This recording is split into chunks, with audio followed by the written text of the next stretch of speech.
Okay.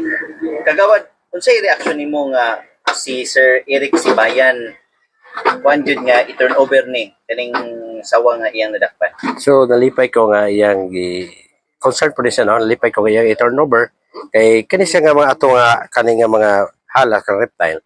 Pero dili ni siya kuan, dili ni siya kuan, delikado. So dili ginato po ni nato basta-basta nga kung baga ang uban katayon kay kani dako kay nigtabang ang halas sa atong labi na sa mga maguma, dako kay nigtabang. So sa atong kanang ingon ni ana talagsaon ra ba pud nga nay mga tawo nga mo turn over gyud. Yes. Talagsaon na gina mahitabo.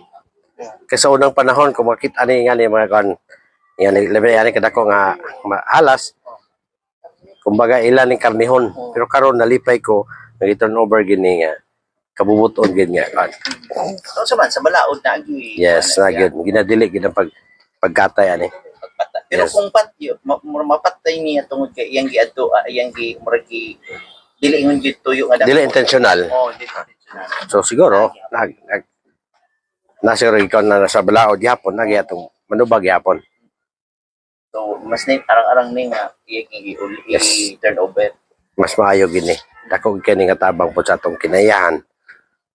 Oh, so ini pahimangno sa mga tawo nga makakita og susama ni. So sa tanang katawhan di lang diri sa Barangay Baan, nang hinaot ko kung namanggay mo makita ni sama ni nga mga halas ning sawa, dili lang kini. Basta kay ini nga mananap dili ginato patyon. Dapat ato turnover sa sakto nga ahensya like sa DNR